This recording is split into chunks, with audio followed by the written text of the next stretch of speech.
I'm the why guy. I don't know why you do what you do. What is your motive for action? What is it that drives you in your life today, not 10 years ago, or are you running the same pattern?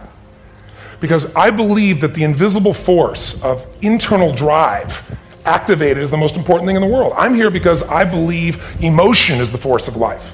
All of us here have great minds. You know, most of us here have great minds, right? I don't know if I'm in the category, but we all know how to think. And with our minds, we can rationalize anything. We can make anything happen. We can, I agree with what was described a few days ago about this idea that people work in their self-interest. But we all know that you don't work in your self-interest all the time. Because when emotion comes into it, the wiring changes in the way it functions. And so it's wonderful for us to think intellectually about how the life of the world is, and especially those who are very smart. We can play this game in our head, but I really want to know what's driving you. And what I'd like to maybe invite you to do by the end of this talk is explore where you are today for two reasons. One, so that you can contribute more. And two, so that hopefully we can not just understand other people more, but maybe appreciate them more and create the kinds of connections that can stop some of the challenges that we face in our society today. They're only going to get magnified by the very technology that's connecting us, because it's making us intersect. And that intersection doesn't always create the view of everybody now understands everybody and everybody appreciates everybody. So I've had an obsession basically for 30 years. And that obsession has been what makes the difference in the quality of people's lives? What makes a difference in their performance? Because that's what I got hired to do. I got to produce the result now. That's what I've done for 30 years. I get the phone call when the athlete is burning down on national television and they were ahead by 5 strokes and now they can't get back on the course. And I got to do something right now to get the result or nothing matters.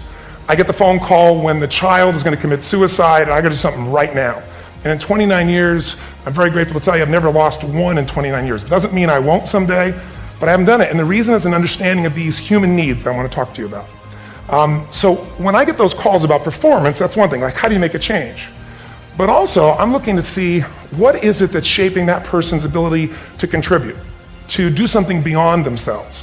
So maybe the real question is, you know, I look at life and say there's 2 master lessons. One is there's the science of achievement, which almost everyone in this room has mastered to an amazing extent. That's how do you take the invisible and make it visible, right? How do you take what you dream about and make it happen? Whether it be your business, your contribution to society, money, whatever it is for you, your body, your family. But the other lesson of life that is rarely mastered is the art of fulfillment. Because science is easy, right? We know the rules, you write the code, you follow those, and you get the result. Once you know the game, you just, you up the ante, don't you? But when it comes to fulfillment, that's an art. And the reason is it's about appreciation and it's about contribution. You can only feel so much by yourself. So I've had an interesting laboratory to try to answer the question of the real question, which is what's the difference in somebody's life if you look at somebody like those people that you've given everything to, like all the resources they say they need. You gave them not a $100 computer, you gave them the best computer. You gave them love, you gave them joy, you were there to comfort them. And those people very often, and you know some of them I'm sure, end up the rest of their life with all this love, education, money, and background, spending their life going in and out of rehab. And then you meet people that have been through ultimate pain, psychologically, sexually, spiritually, emotionally abused, and not always, but often they become some of the people that contribute the most to society. So the question we got to ask ourselves really is, what is it? What is it that shapes us? And we live in a therapy culture. Most of us don't do that, but the culture is a therapy culture. And what I mean by that is the mindset that we are our past. I want to talk to you today about unclutter your mind.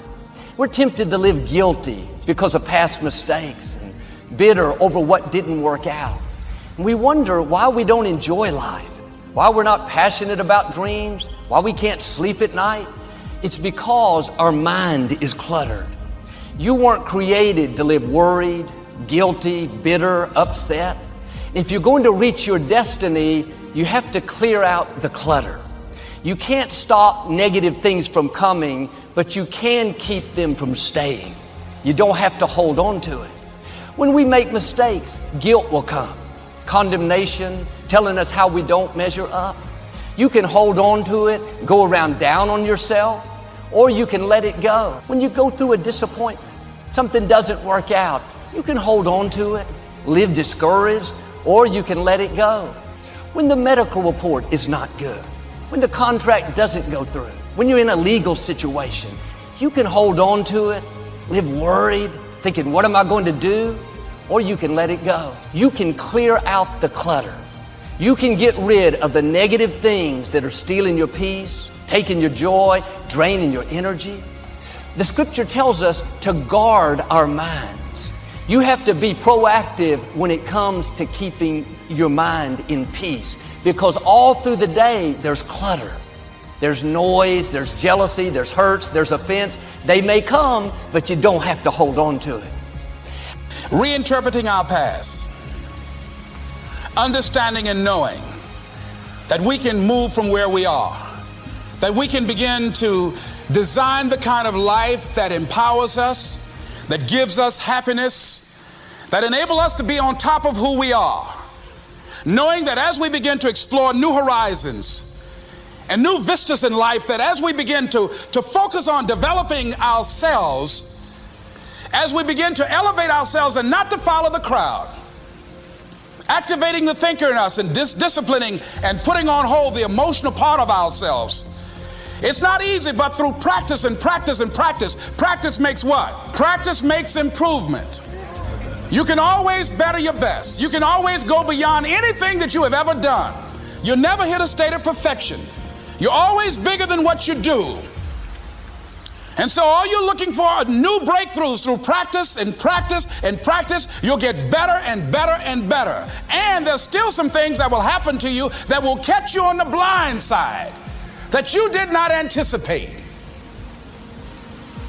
You'll get knocked down, but you won't be knocked out. You'll be able to get to your feet again, be on the ropes, but you'll have a fast recovery rate when you work on yourself. Hard work matters. Why does hard work matter? Well, hard work matters strategic because if you make more phone calls, you do the old adage, right? Show up earlier than everybody else, leave later. But there's something more deep about that. Yes, making more phone calls, seeing more people, being more active, being busier, putting in more hours into something always gives you a strategic chance to be more successful in others because you've increased your odds. You've talked to more people, you're more likely to get more prospects, you're more likely to get more clients or recruits or candidates for your business. So yes, strategically that increases your chances. But something powerful happens when you do things other people aren't willing to do. You begin to believe you deserve to have things other people won't have. And that's what gets you a seat at the table of success. Now once you're there, it's a dogfight. It's a dogfight of skills and talents and luck and faith and circumstance and blessing and all that stuff. But to get to the table, to get into the room, you have to believe you deserve to be there. And so again, I want to say this to you. The hard work part plays into shifting your identity. That over time, not even that long a period of time, when you're doing the things others are unwilling to do, you begin quietly to begin to believe that, oh, I deserve to be rewarded in ways these other people aren't going to be rewarded because I'm doing the things others won't do.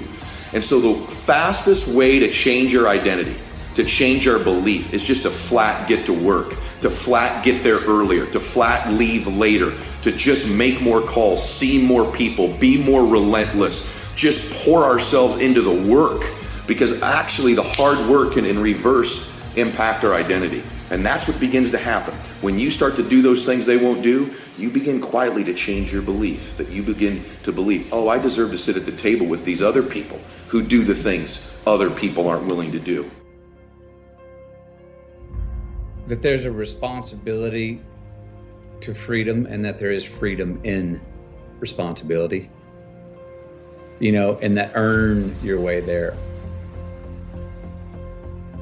We remember the stuff we earn, the stuff we experience, more than what the teacher tells us or what someone gives us for free. We just do. We broke a proverbial sweat on it, whether it was mental or physical or whatever. We built it. We understand. We felt how we got it, how we achieved it, how we got what we wanted. Those stick with us. Whether we forget them intellectually, they were written in our lineage. And they build resilience, and they build a healthy, true optimism going forward to know that, oh no, I've worked for something before and achieved it. Delayed gratification. Oh, there are choices I can make today for myself that will pay me back later in life. Mailbox money, as we call it in the entertainment industry. ROI. There are specific personal choices we can make, and they're worth considering. Look, I'm all for hedonism. I'm all for immediate gratification too. Sometimes it's like, yes, dude, it's Halloween. Eat all the candy you want. Go for it. It's not going to become a habit day to day. There's certain nights where you're like, hey guys, tonight we're going to blow it out. The walls are padded and we got nothing. We're off work on Monday.